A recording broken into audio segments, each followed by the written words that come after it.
we have been always eating meat and drinking milk. It's been since our ancient times. So my question to you is our is animal liberation or a vegan movement consistent with the ancient times of our land? There are a few myths that need to be dispelled.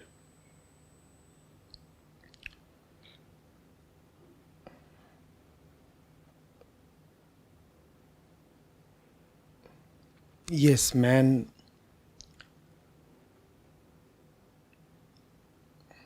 has had the inclination and the capacity to eat meat since a very, very long time. But even when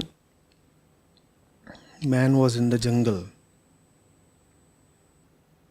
he was primarily a herbivore.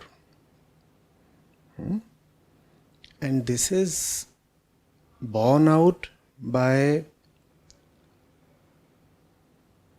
scientific analysis of the fossils being dug out and many other kinds of equally rigorous scientific evidences. It is obvious that for the inhabitant of the jungle, the hunter-gatherer, it is far easier to pluck a fruit than to chase and catch an animal and then kill it and then eat it. So it is a myth that our ancient forefathers were all carnivores. They did have meat when it was probably available, and that is likely to have been quite sporadic. So man comes actually from a primarily vegetarian, herbivore background. The argument that man has always been a meat eater needs to be studied and refuted.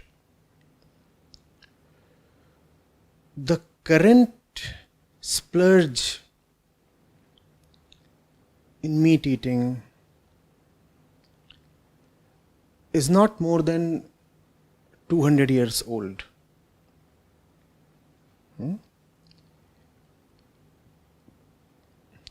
It came along with industrialization and the popularization of thought that it is meat alone that can provide for protein or calcium or many other important nutrients to the body. It was obviously a highly unscientific belief, but it got popularized.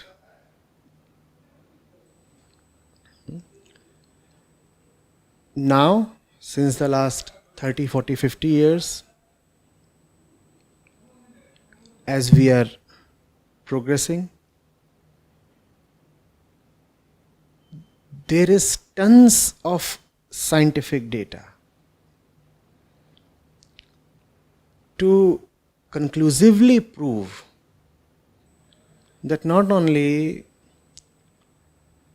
are we not historically prolific meat eaters, but also that meat eating or milk consumption has a highly deleterious effect on the human body. But then this data is now fighting against a huge mountain of habit and vested financial interests. You know of the size of the global meat industry, you know of the size of animal agriculture. They are one of the biggest industries on the face of this planet. So now, even as it becomes known that probably mankind took a wrong dietary turn quite recently, just around 200 years back, in opting for a primarily meat-based diet, yet the momentum of the last 2 centuries is making it difficult for most people to correct their mistake. And of course, added to that is the heft of the meat industry, the financial power, the political power they possess, the kind of control over media that they have, and all the levers that they can pull. So that is there. First thing is, so a lot of people, like, so first my question is, like, I do understand there's mountains of evidence which proves the claim, but there have been lobbyist groups, or say there have been contradictory scientific research which now and then make headlines. For example, we have been carnivore, so it was recently on the Times of India, we have evolved as a carnivore, and other heading being meat is not as unhealthy as we see. So I mean, I do understand, say from past 40-50 years there have been mountains of evidences, but say now and then there are some evidences which contradict the claim, so which make people believe that there is a kind of confusion within the scientific community. So what do you have to say on that? 40s, 50s, right into the 60s, in the last century, it was still being upheld that cigarette smoking keeps you vital and active, and it was a popular belief that cigarette smoking, specifically among men, is a driver of masculinity as well. When it started becoming evident that cigarette smoking has a whole range of very, very harmful effects, when cancer cases started piling up, then the tobacco industry started sponsoring a lot of so-called scientific reports that would say that there is nothing wrong with tobacco and that cigarettes are not at all harmful for human beings. And they kept up the propaganda for another 10-20 years, almost till the end of 70s. They kept trying it till it became ridiculously impossible for them to keep pressing on with their claims. So why will they not do it? Their money is at stake. Greed can make man do anything. Greed can make man present any kind of pseudo-scientific evidence, which is nothing but blatant cheating and lying.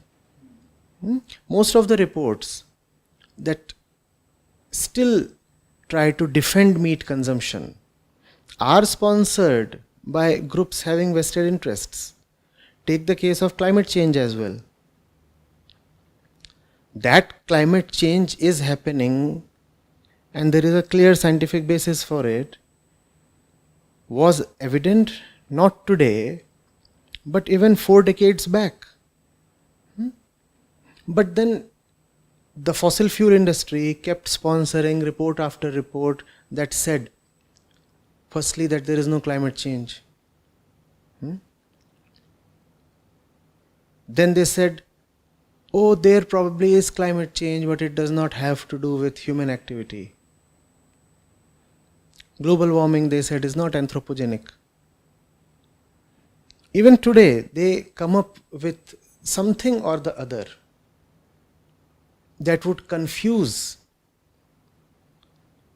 the population. That's their objective. To not let it become certain, absolutely certain, conclusively and finally certain, that climate change is happening and man is responsible for it. If you can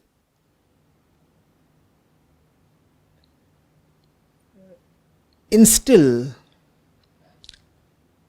some doubt in the mind of the compulsive cigarette smoker regarding whether or not cigarettes are harmful, you have given him a lease of fresh hope. He will say, it is not yet quite proven that cigarettes are harmful. So I feel licensed and entitled to continue with my cigarettes till a final proof is established. That's the little ray of hope that the addicted and the greedy mind needs. The issue has to be closed, sealed and stamped. It is final that meat eating is stupid from all kinds of reasons. And they will not let that final conclusion arrive soon. It will arrive, just as it arrived in the case of cigarette smoking, just as it finally had to be accepted by the tobacco industry that cigarette smoking is highly injurious. Today you see on cigarette packs, not only is there a warning, but there is a gruesome warning. There is that terrible face, cancer struck.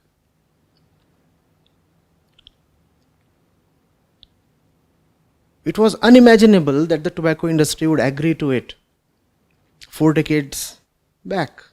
Today they have had to agree because now there is popular scientific consensus. But they agreed only after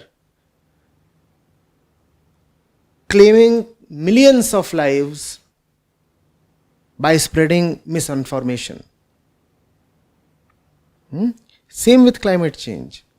Now everybody is coming around to agree that yes, there is climate change and climate change is due to human activity.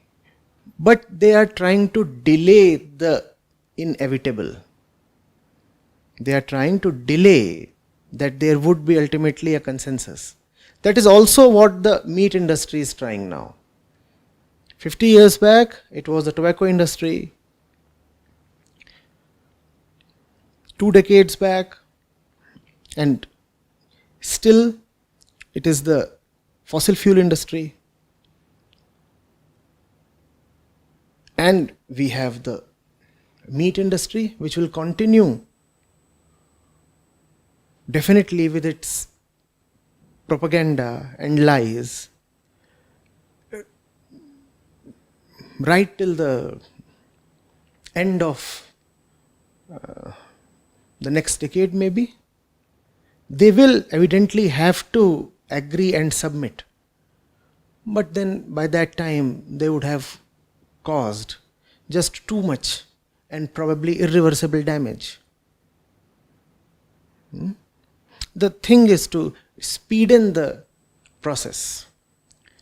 The thing is to bring it more swiftly and more deeply into the popular consciousness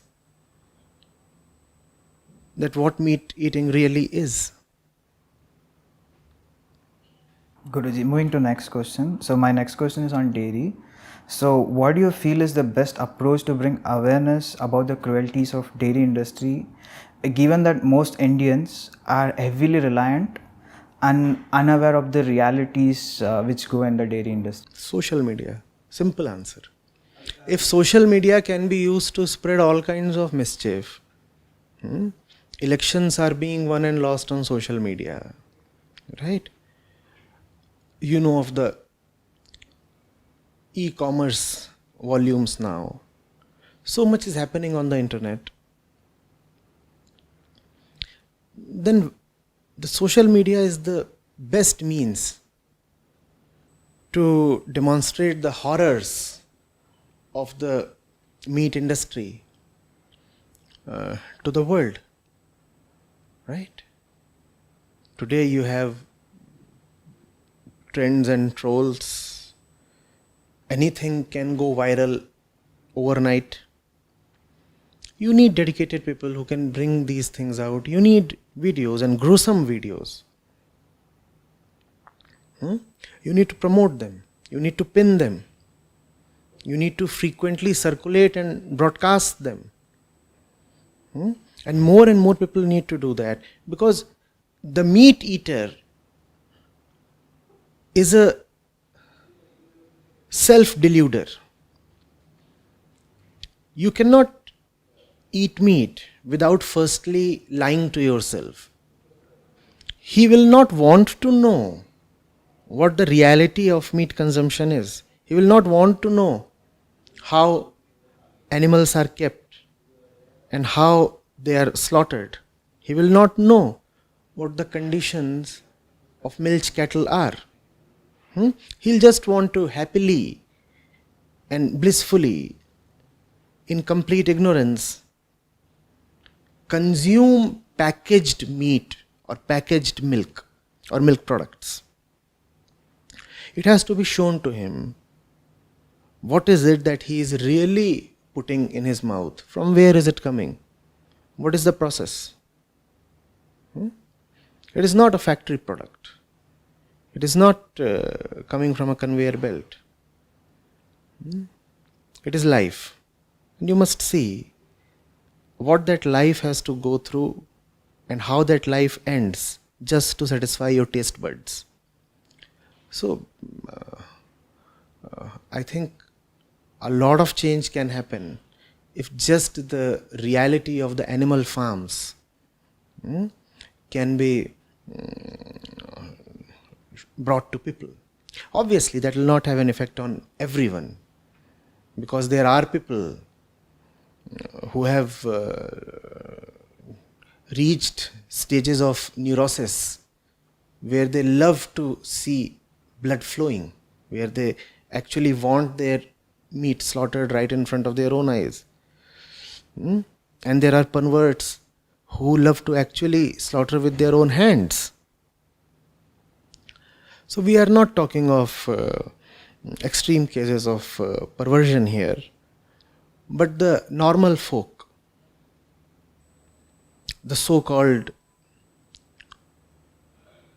gentiles,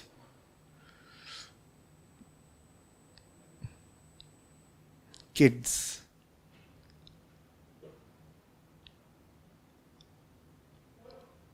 kinder folks, women, who live by some emotion, some pity, who still have not become dead, hardened and fossilized, they will be impacted, surely, when these photos and videos reach them. And if you can create that kind of a wave, a constituency on social media, then even the mainstream media will be forced to take it up. Mainstream media, is totally commercial. They will go where the numbers are. They will go where the viewers are. And if the viewers are in the vegan zone or the vegetarian zone, then the mainstream media will have to tilt towards that, cover that, use that for its own ends.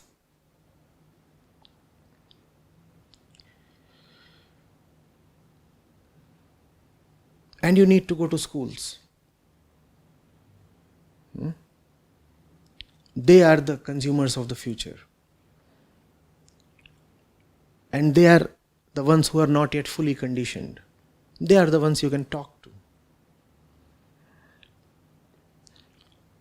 I think any vegan movement must make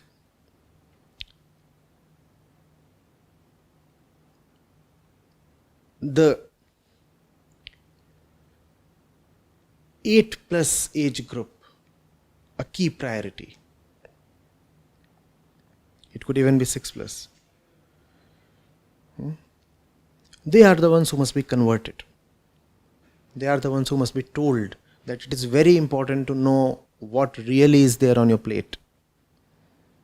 Next question with respect to dairy is, I had recently met a doctor because of my fever. So when I spoke to her about being a vegan, so she immediately came to me and said like, what about your protein? Where I had to take my time and explain milk is not even close to the best source of protein, or milk doesn't even have abundance of protein. So with this kind of a like lesser nutritional knowledge with the doctors, and majority of the people tend to believe what doctors say. So how is that we should work? You need to then educate the doctors, Simple.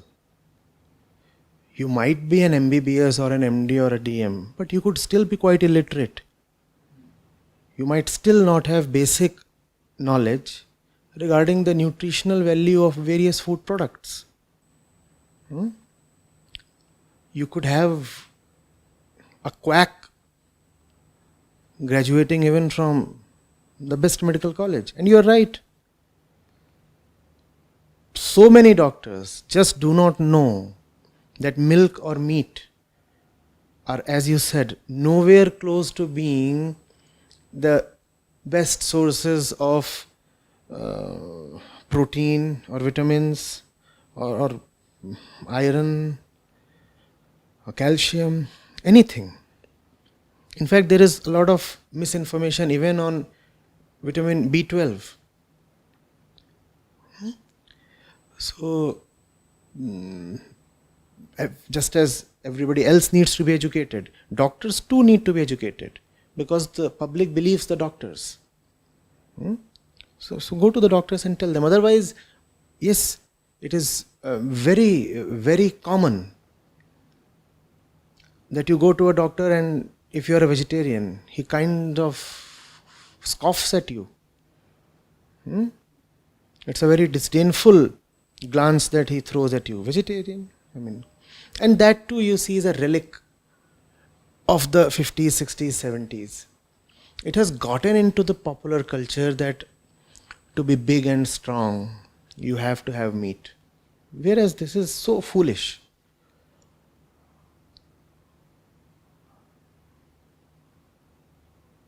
Have you never looked at an elephant? When you say that to be big and strong, you need to have meat, then surely you have never ever seen what an elephant looks like. Neither have you seen a horse, not a rhinoceros, not a gorilla or a chimpanzee. If you believe that meat eaters are all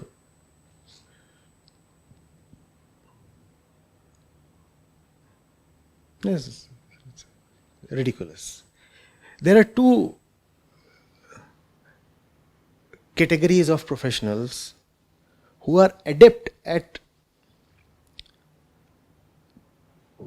turning even the staunchest non-meat eater to a meat eater.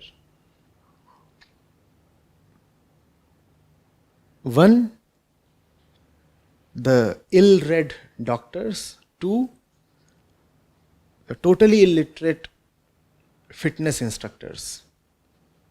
Young people like to have some mass on their body, or they might just want to keep basic fitness. The moment they show up at a gym, and if they go to a trainer and seek advice, first thing a trainer would ask is, what is it that you eat? And, you're not having chicken? How will you build mass without chicken? Which is such a fallacy, such a fallacy. And it is not coming so much out of ill intention, but out of the fact that the fellow is ill-read. He simply does not know the facts, so he needs to be educated. So target that constituency as well. Tell them that there is no need to turn the entire gym into a club of carnivores. There is no need. My next question about milk is, so in recent past there's a huge popularity in A2 milk. So it's just a milk which lacks beta casein protein, or in other words, it can be the milk from a pure cow without any genetic modification. So in a more Indian term, it is the milk of a desi cow. So there have been a lot of forefront spiritual leaders who have been promoting this. So I just wanted to know your take on what A2 milk is all about and why it is same as the other milk. You are asking me that the milk of the desi cow, the desi guy, that is being promoted a lot in the religious circles and even in the downtown cultural circles. You are talking specifically about India? Specific to India. About India. Okay. It's quite funny actually, you see.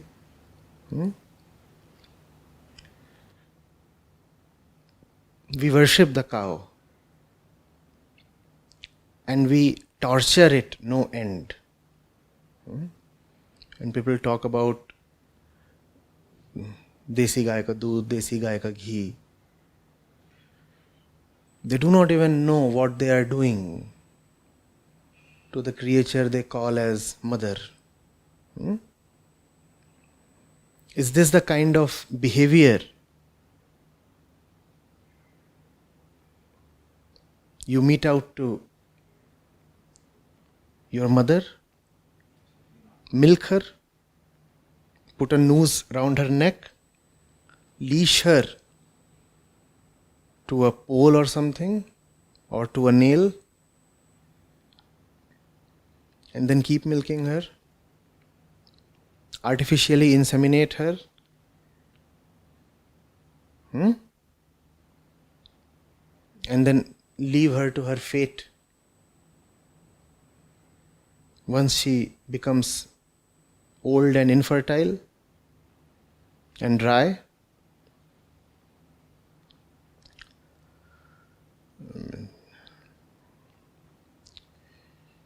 In the name of worshipping the cow, we have done great injustice to the cow.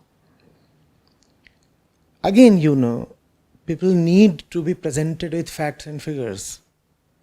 People need to know that the dairy industry and the meat industry are inseparable. People think, and there are millions of such people in India, people think of meat eating as some kind of a lowly activity. It is even a taboo to many.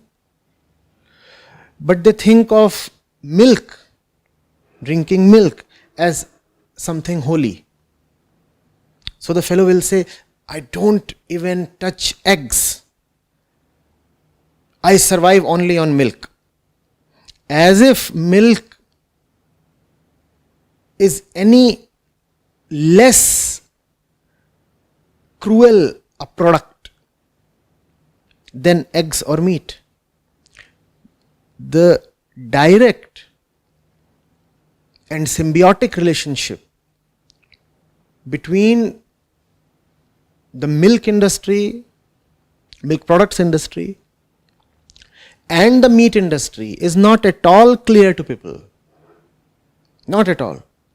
There will be people who will be prepared to lay down their lives if they are asked to eat meat. They'll say, we are prepared to get killed, but we will not take meat. I respect that sentiment. But these are the very same people who have no scruples, no qualms about gulping down liters after liters of milk and lassi and kheer and ghee and paneer and cheese. I'm not blaming them. I'm just saying they are not informed. They do not know where all the meat comes from. They do not even know that India is a big exporter, close to being the largest exporter of meat. Where is that meat coming from? People do not bother to know what happens to the cow once it stops yielding milk.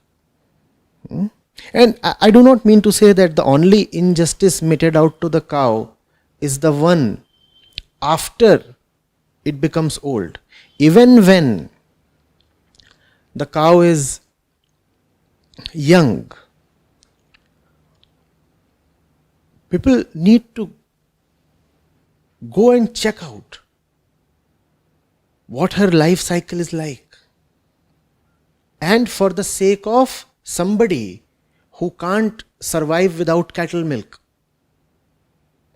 It's quite stupid, you know.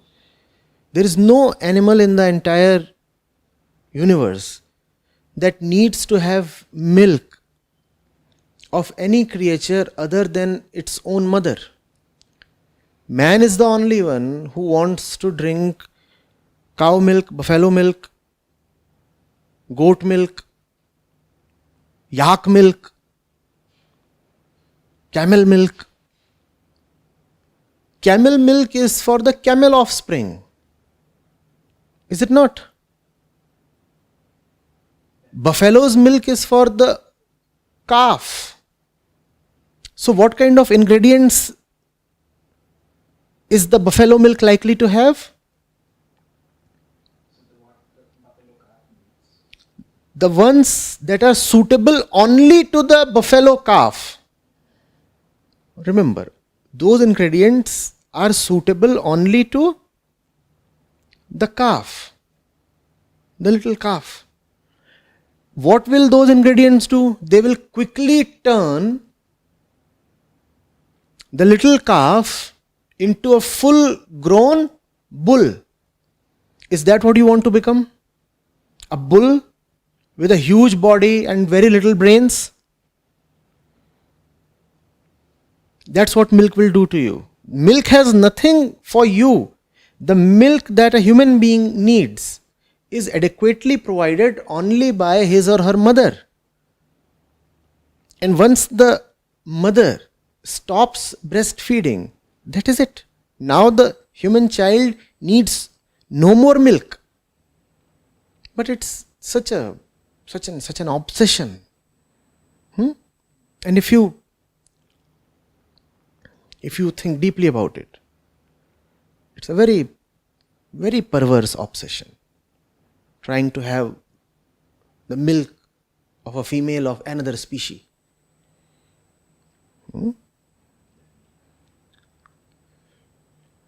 There is nothing holy at all about selectively using only the milk of the desi cow. Nothing at all. It is as bad as going for any other kind of milk, and going for any kind of milk is as bad as meat consumption. It has to be squarely understood. I know what I am saying would shock many, even offend many, but it's all right. Facts need to be demonstrated. Somebody needs to speak things out. So my next question, so there are a lot of religious people when we meet them during outreaches. So irrespective of the religion, actually, so few people say us God has put animals here to eat. So few people say, few people say it's been written all over our holy books. Our Lord used to consume milk himself. So this kind of questions are another quite common among the religious crowd.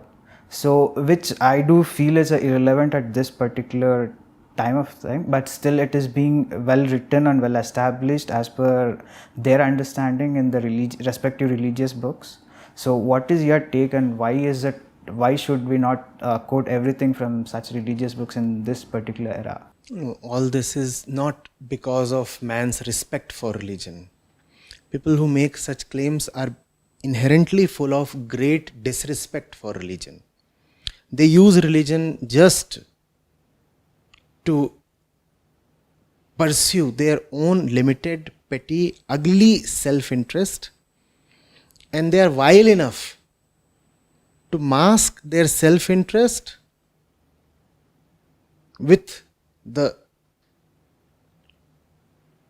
holy name of religion.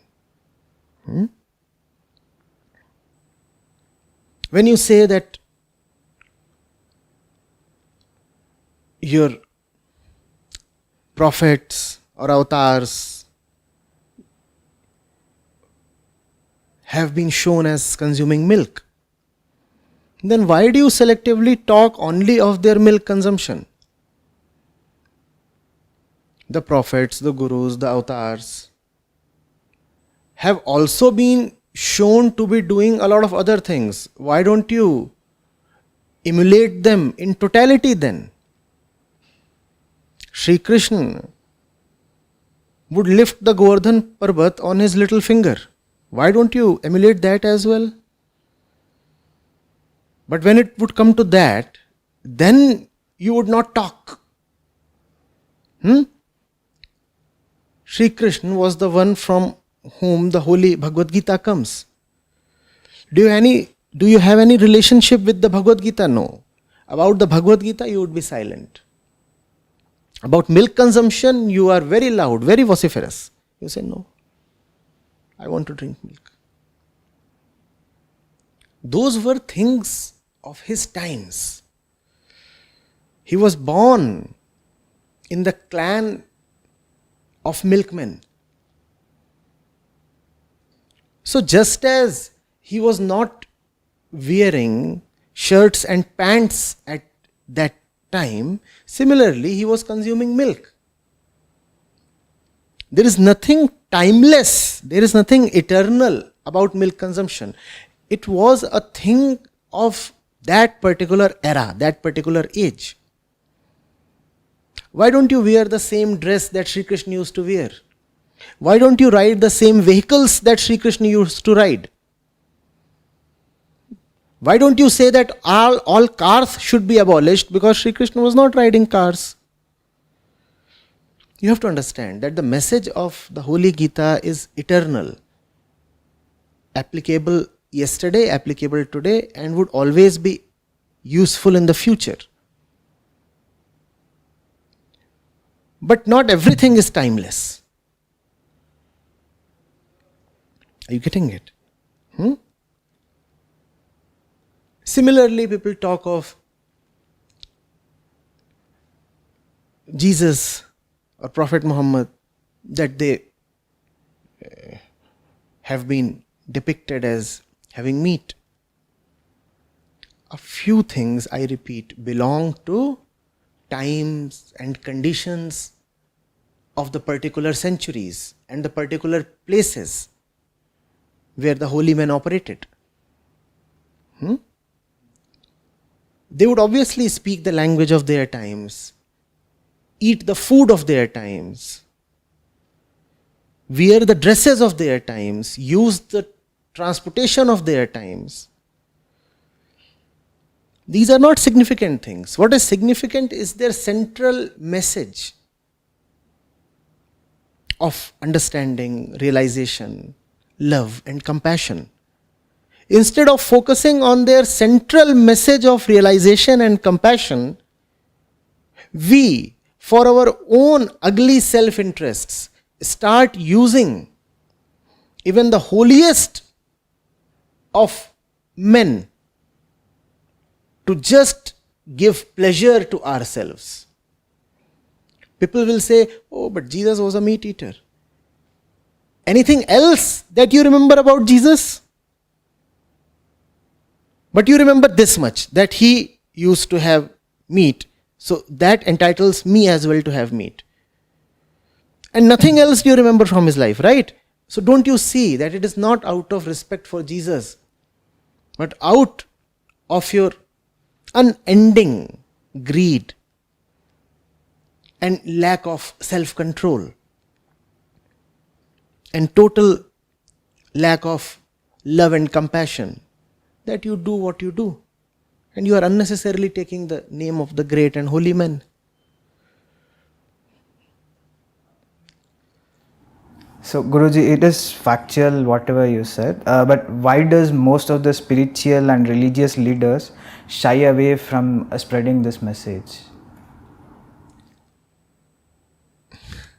If somebody doesn't want to speak the truth, then you know who that person is. Because if you are in the business of pandering to the masses, pleasing people, then you cannot afford to displease them, let alone offend them. A shopkeeper is surely not in the business of telling the truth. The shopkeeper's business is to sell his goods. And that's what most gurus of today are. They have to sell their goods. Many of them have online stores as well, actually, literally. So when that's what you want to do, how can you afford to antagonize a big chunk of population? And you would never do that if you are especially looking to target the Western audience as a guru. Because the Western world is all meat-eating world. Meat-eating, but full of dollars. Meat dollars. Meaty dollars. Very meaty dollars. And gurus love to fly abroad and collect those dollars. How will you tell the meaty dollar that meat is bad? So they will either keep mum on it or would even indirectly support it. Someone would say, meat eating is not all right, but you can have, some chicken you can have, some fish you can have. What kind of lowly advice is this? Shameful. So many of them actually use milk in their religious practices. And not a little bit of milk, but very, very vulgar demonstration of consumption of thousands of liters of milk. So they'll take milk and put it in a pond and say this pond is all full of milk. Or they'll encourage even their followers to bring lakhs of liters of milk on some holy day and pour it over a deity, and they'll say, there is a great pious thing happening in front of your eyes. See, so much milk is being poured over the deity. These are not gurus at all. So the question itself is misplaced. When you say, why are gurus not talking of the meat industry? Why are gurus not talking of... they cannot. Just as a politician cannot talk against the people.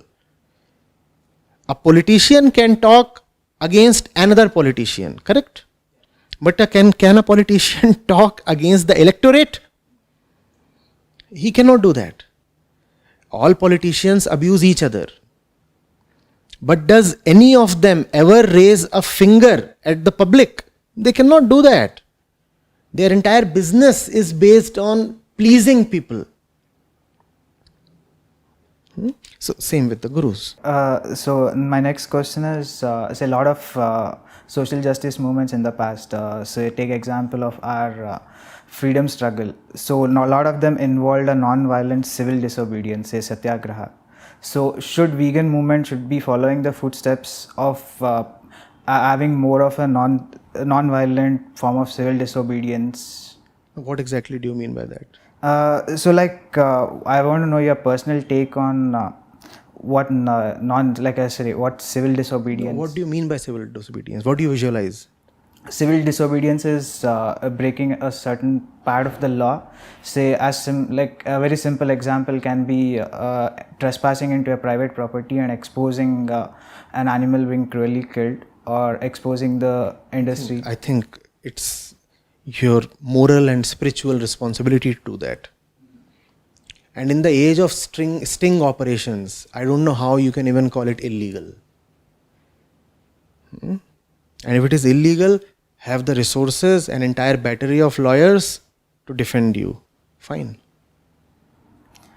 So my next question is on climate change. So we all know that we have been in a terrible state of climate change, where we have been witnessing mass extinctions, high temperatures, floods, which are being very frequent. But to the core of it, animal agriculture industry is one of the main sources. Say, but the population which is dependent on this particular industry is a rural poor background. So if we have to convince them to switch to a more greener side, so how would we as a movement will be able to execute it? You are talking of the supply side. You are saying you want to convince the supply side to stop supplying when there still is a massive demand. You will not succeed. Action has to be taken firstly on the demand side and only then on the supply side. You see, a few things need to be understood.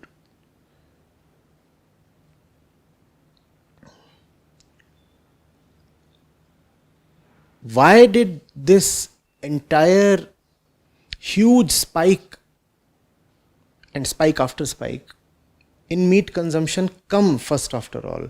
Because it became fashionable. And there was a lot of propaganda around it, correct? People just followed. You too will need to propagate. You too will need to publicize. When I say you, I do not mean you as separate from me. I am with you.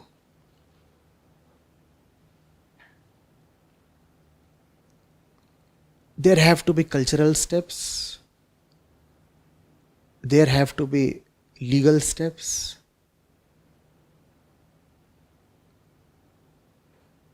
There has to be action in the financial domain.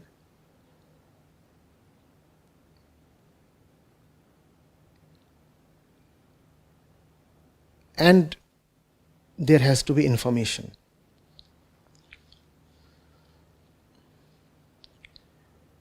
The meat eater must not be able to hold a place of pride in popular culture.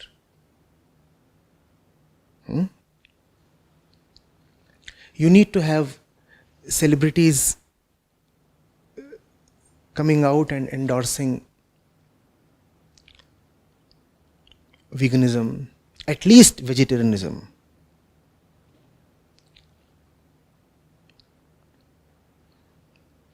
You need to show the good guy in popular media, in the movies, as a vegan guy. It is very important. I'm talking of practical steps.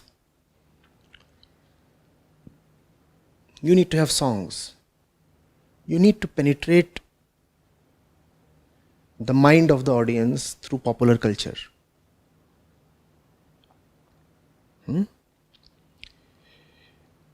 And on the harder side, you have to realize that every meat eater is actually being subsidized, greatly subsidized by every non-meat eater. This is injustice. This is direct stealing of money, pinching of money from the pocket of the vegetarian or the vegan to subsidize the meat eater. When you eat meat, when you eat chicken, you are actually not paying for the environmental damage that your plate of meat has caused. You're not paying for the climate change. You're not paying for the biodiversity depletion. You're not paying for the loss of tropical jungles, green cover, nothing. None of that has been factored into the price of your tandoori chicken. But the cost is enormous. So somebody is bearing that cost. Who is bearing that cost? Whole population. Whole population, meaning just to help you have your chicken, everybody else is paying the price. So if you are paying rupees 200 or 300 for your plate of chicken, its actual price should be maybe 800 or 1000. And it is gross injustice that the thing is being offered to you as a subsidy. So there has to be taxation. There has to be clear, commensurate, just taxation. Two things I talked of: culture and fiscal measures. Then there has to be education. People have to know. People have to know what milk is. People have to know what meat is. People have to know the entire cycle. People talk so much about the right to information, and everybody is so curious these days. People want to gossip. People want to say, no, we want to know everything.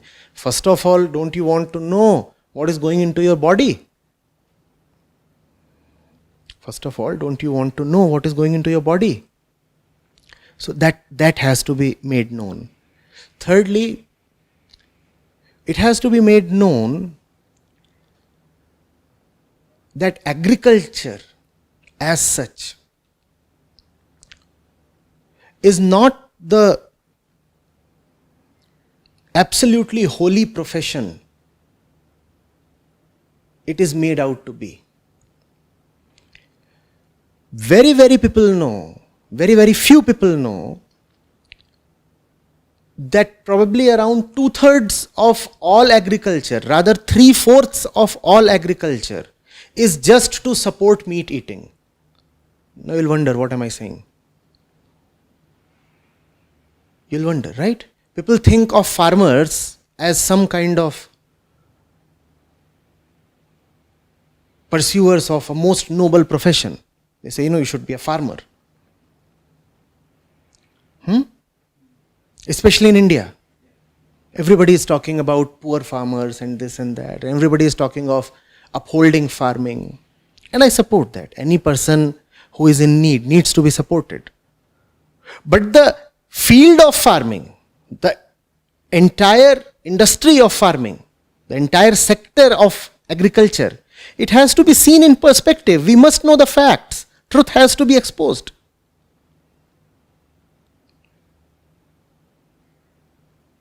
Out of every 4 kilograms of grain that comes out from the farmer's field, 3 kilograms goes towards feeding animals so that they can be slaughtered and the meat eaters can have their meat. That's the reality of agriculture. On one hand, we talk so much about preserving forests, and if forests go, then the habitat of so many species just disappears. You need not physically eliminate those species, you just need to cut the forests down. And those species are gone. Now, why are the forests disappearing at such a huge rate? Do you know, even as we are talking, how many acres of forest has been cleared off in the last 1 hour itself? Can you even imagine? Now go find out. You'll be startled. Even as we are discussing this, at an unimaginable pace, trees are being felled. Unimaginable pace. Why are those trees being felled? So that there can be more agriculture. That agriculture goes towards feeding the ever increasing population, because we cannot live without kids. Further, we cannot live without our chicken wings and chicken burgers and mutton this and beef that.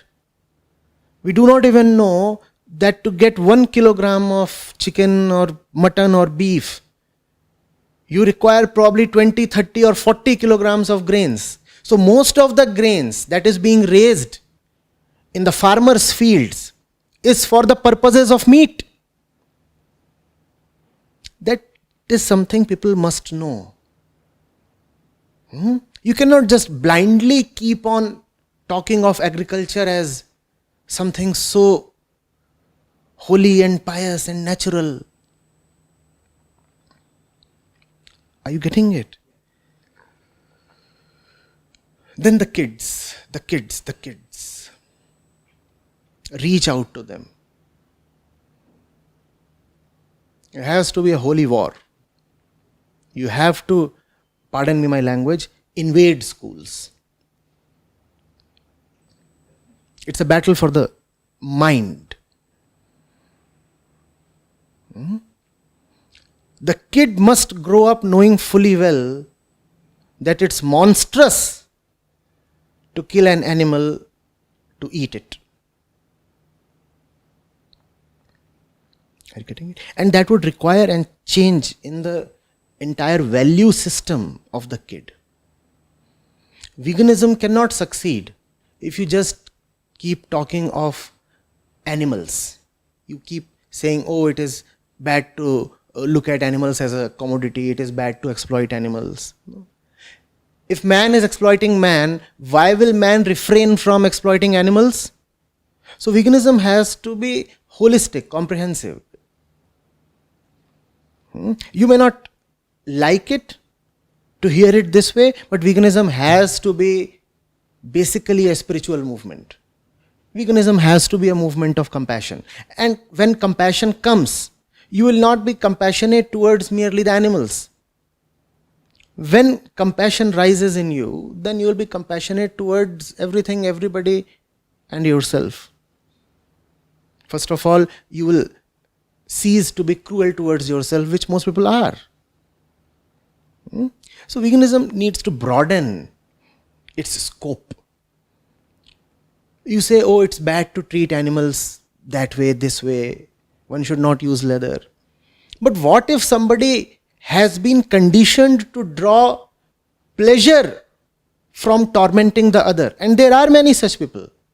There are cuisines around the world where animals are eaten alive. You like to have an octopus, a living octopus, on your plate, and then you take the octopus and you take it in. There are people. You have to address the entire value system. You have to ask man, who are you? What is it that you want? And how will you get it? By slaughtering somebody else. And what if it is proven that that which you really want is being hindered, impeded, obstructed by your food habits? And your food habits are not merely your food habits. Your food habit is your life habit. The way you eat is the way you live. If you are horrible with your food, then surely your life too is horrible. This has to be drawn home. So, a lot of work needs to be done. For veganism to succeed, you would actually require a new man. It's a big battle and it's worth fighting. It's worth fighting. Guruji, next question is, we are organizing an animal rights match. So coming weekend on 10th of November. So, as I just wanted to ask you, like, why should the masses, so whether vegan or not, why should they join in this movement? So, you have any word for them? We have already spoken enough of that. I mean, if you are not joining the vegan movement, I don't know how you are eligible to call yourself educated. I don't know how you are eligible to call yourself even human. Yeah. So, Guruji, that's all with my questions.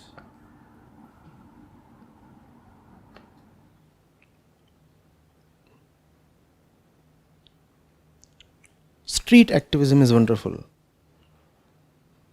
My advice is, do not forget that you have to be educators first. It is a battle for man's mind, not to capture it, but to cleanse it.